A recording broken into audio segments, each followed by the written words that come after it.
الست اللي في الصورة دي اتعرضت لسرقة حوالي 100 لوحة من لوحاتها اللي هي رسماهم بنفسها، وده طبعا أصابها بإحباط وباكتئاب. بس اللي ما تعرفوهوش إن الست دي في يوم كانت ملكة مصر ومعشوقة الشعب، لدرجة إن الشعب وقف ضد الملك عشانها وقالوا له يا ملك يا ويكا هات أمك من أمريكا. وقصتها تشبه بشكل كبير قصة الأميرة ديانا، يعني هتشوفوا بنفسه. هنبدأ مع صفيناز، بنت مراهقة عندها 16 سنة، أبوها مستشار وأرستقراطي معروف، وأمها تبقى وصيفة الملكة نازلي أم الملك فاروق، وعلى فكرة دي مكانة عالية جدا. وفي يوم وهي مع أهلها في فيلتهم في الإسكندرية اتفاجئوا بزيارة من الملك فاروق، وفاجئهم بطلبه لإيد بنتهم صفيناز اللي كان عندها 16 سنة، وفاروق نفسه كان عنده 18 سنة بس. وكمان طلب منهم إنه يغير اسمها من صفيناز لفريدة، عشان يعني هما الاتنين يبقى اسمهم بيبدأ بحرف الف وكده حركات. وظهر إن هو وأمه كانوا مهووسين قوي بموضوع الحروف ده، لأن أبوه كان اسمه فؤاد وهو فاروق، وإخواته فوزية وفتحية وفايقة. ويمكن الأب اتفاجئ بطلب الملك منه، لكن اللي ما اتفاجئتش هي البنت نفسها، وده لأن قبل الخطوبة بشهور صفيناز طلعت في رحلة بحرية مع العيلة المالكة، طبعا مع فاروق اللي وقع في حبها وما قدرش يخبي اهتمامه بيها وحبه ليها رغم إنه ما صرحش بالحب ده. ونرجع لسنة 1938 واللي بيتم فيها زفاف ضخم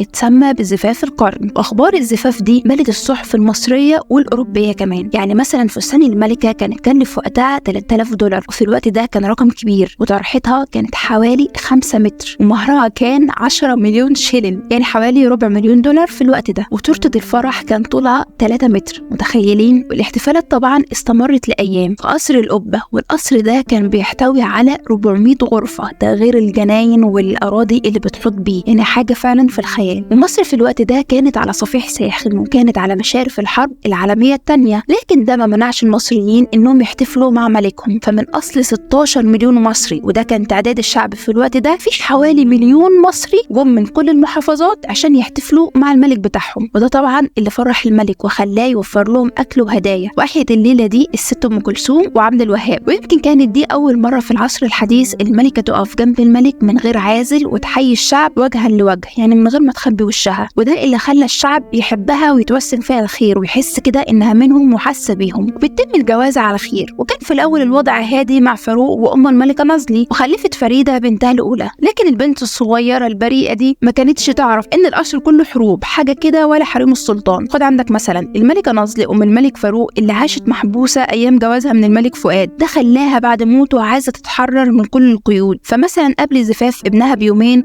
خلت الملك فاروق يعمل مرسوم ملكي ان اسمها يقرن باسم الملكه صاحبه الجلاله. حسب ما فهمت ان كان المفروض هي تبقى الملكه السابقه وفريده الملكه الحاليه، يعني هي زي ما تكون بتنافسها على اللقب. وضرت الملكه نازلي الست شويكار مرات ابو فاروق كانت مضايقها قوي ان العرش راح لابن ضرتها، فقالت تعمل ايه بقى؟ قالت تعمل سهرات وحفلات عشان تتقرب لفاروق من ناحيه ومن ناحيه تفسده، وده حسب كلام الكاتب فاروق هاشم. وبعدها فاروق بقى محاط دايما بعواجيز القصر وبالطليان، وبقى كل ليله يسهر في نادي السيارات او في كازينو ويلعب قمار ويخون فريده مع ستات كتير، ومنهم واحده اسمها ناهد رشدي. بتقول الملكه فريده انه كان حاطط لناهد رشدي دي صوره بحجم الجسم عاريه في احد الفلل اللي كان بيمتلكها. فكانت الملكه فريده على طول بتتخانق معاه على خيانته وعلى اهماله ليها وللشعب، وانه خلى من نفسه مسخره، وبتحذره من الحاشيه اللي حواليه. وبتقول الملكه فريده انها كانت بتحب الشعب جدا وكانت قريبه من الفلاحين ومن العمال، وده بيظهر كتير قوي في اللوحات اللي هي كانت بترسمها للفلاحين وللصعايده وللنيل المصري. وبتقول كمان ان في بدايه جوازهم كان فاروق بيحب الشعب جدا، وكان مبسوط جدا ان الشعب جه كل العدد ده من كل المحافظات في ليله زفافه، فكان نفسه ان هو يقدم للشعب ده كتير. لكن بعد كام سنه بس من جوازهم كل ده اتغير، وده كان بسبب الشله اللي حواليه وبسبب ان فاروق كان زي الطفل المدلل. بتقول فريده لانها كانت دايما بتحذره من الحاشيه اللي حواليه، فكانت النتيجه ان الحاشيه بتاعته ومنهم امه طلعوا عليها إشاعات، مرة إنها مصاحبة رسام، ومرة إنها على علاقة بالأمير وحيد يسري. ومن أغرب الحاجات اللي فريدة قالتها في الكتاب إن الملكة نازلي كانت دايما بتبعت لها طرود وهدايا، ولما تفتحها تلاقي فيها عصافير وضفادع مذبوحة. وفريدة كانت شايفة إن الملكة نازلي بتاعت أعمال وسحر، يعني نشوف حتى في القصور نفس الخناقات بتاعت بيت العيلة. وعاشت فريدة في عذاب، وبدأت تنعزل وترفض الظهور مع فاروق في المناسبات العامة، يمكن يتلم بقى شوية، لكنه ما تلمش، فطلبت منه الطلاق وأصرت عليه، وده كان بعد جوازهم بحوالي 11 سنة. وفاروق كان خايف إن الطلاق يأثر على شعبيته، لكنه في النهاية طلقها، ولأن نرجسي تقريبا طلب من شيخ الأزهر وقتها إنه يصدر فتوى إن ممنوع فريدة تتجوز من بعده. كانت فكرة إنها تتجوز واحد غيره بتجننه، لكن طبعا الشيخ رفض الكلام ده، واتطلقت فريدة فعلا بعد ما أنجبت منه 3 بنات وسابته من غير ما تجيب له ولي العهد. بس بحسب الكاتب فاروق هاشم إن الشعب فعلا اعترض على الطلاق وخرج في مظاهرات وهتف بكلام حاد جدا منه: يا فاروق يا ويكا هات أمك من أمريكا. وفريدة خرجت من بيت الدعارة لبيت الطهارة، وأين الكساء يا ملك النساء. بصراحة استغربت إنهم يقولوا كده يعني من غير ما يخافوا، كان في كلام وهتافات أبشع من كده، بس أنا اكتفيت بدول بس.